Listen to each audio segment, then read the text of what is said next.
Ushla. What's up, folks? Welcome once again to the Woodshed for this Halloween special, or as we call it here in Ireland, Samhain. Don't forget to like and subscribe on your way in, and close the door behind you. Don't let the heat out, because winter is fast approaching, and the turning of the Gaelic New Year along with it. That is to say, if you're to look at the world the way the Irish do, all kind of front to back and downside up. You see, traditionally, and from even more ancient times, the Western Gael living in the farthest land of the setting sun saw the year beginning with the arrival of darkness, with dusk leading to dawn, winter to summer, dark to light, and death to life, rather than the way we mostly see it today, as death following life, as night follows day. The time of the Christian year that we call Hallowe'en today, or the Eve of All Hallows, happens to fall on the last day of October, simply because in May of the year 609 AD, Pope Boniface, in your face, the sixth, dedicated the Pantheon in Rome, once home to the pre-Christian Roman gods, to the martyred Christian saints and souls. Later on, he would change the observance of this festival to the winter months of October and November. It was at this same time that Roman Christianity was spreading from the east through the pagan lands of the old Roman Empire that had met Celtic Christianity coming in the opposite direction from the west. Gaelic monastic missions were proselytizing and bringing with them a quirky, pre-Julian, upside-down, west of Ireland kind of way of looking at the world.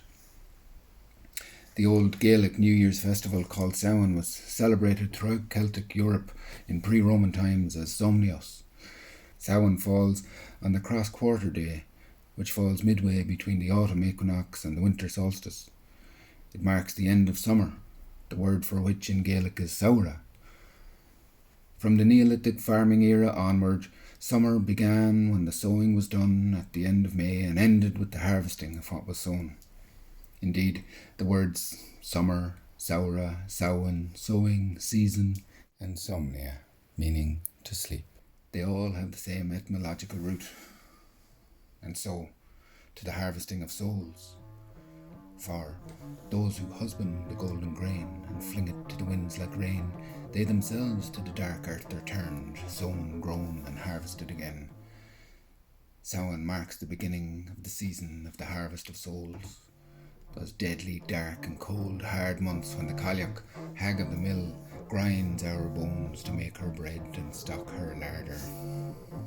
In her triple aspect, the old woman of winter emerges from the other world of the She and stalks the land at Samhain.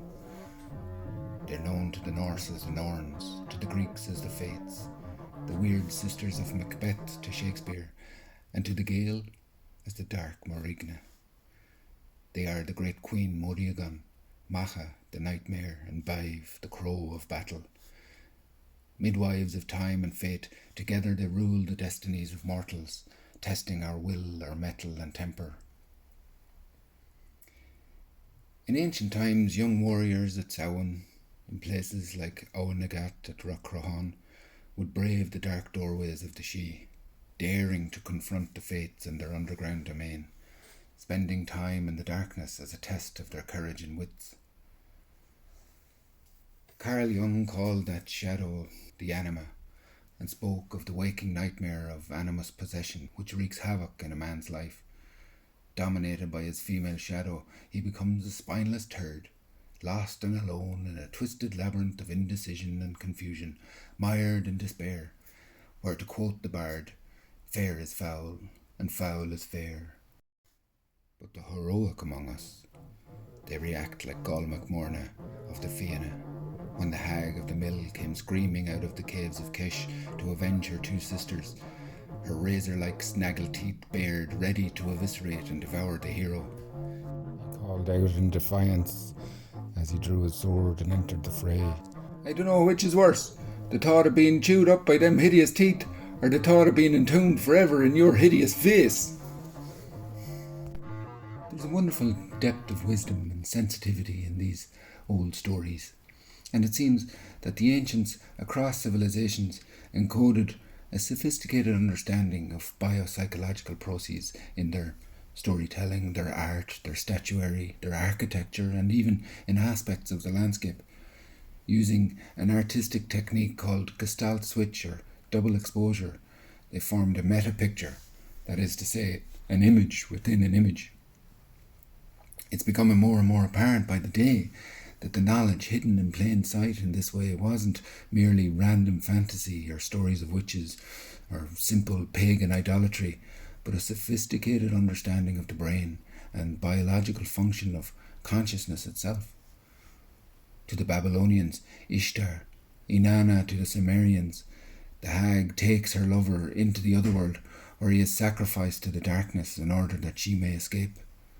Going even further back to 30,000 BC, the oldest known sculpture, the odd headless form of the Venus of Willendorf, seems to utilize this very same technique to depict the actual form of the brainstem, the hypothalamus, and the pineal body. The pineal gland, also known as the third eye, was understood by the ancients to be a conduit or doorway into the afterlife. Its actual physical function is to regulate the circadian rhythm, processing information about light and dark and regulating the sleep cycle, literally opening and closing the door to the world of dreams. In the Irish context, what is at once deeply disturbing and at the same time completely hilarious is that this doorway is wedged open like a gaping cave mouth, and the hag, or Sheila na gig, as this particular type of sculpture is known, taunts the hero as he draws his sword and steps defiantly forward, cackling, "Come on, motherfucker, I'll take you." You see, mere mortals, they stumble in the dark, deep in the pit where they are sown. Mere mortals search the recesses for a spark, clutching in vain at every ghoulish glow. They listen despondently to the drip, drip, drip, and believe every horror show, that devious counsel of madness that dulls their wits and warps their soul. But the hero, unflinching, dives deeper still. Through the shadow spectrum of horror, doubt and blame, the hero looks bravely within, and in the darkness finds a flame. So it's at that time of year, when the new year begins with the onset of that long night, the doorways to the She are flung open, and we are either dragged in kicking and screaming, or we wade in and rage like Gall MacMorna against the dying of the light. The heroic find in the darkness a flame. What they choose to do with that flame, well. Shin scéalile go taumile. That's another story.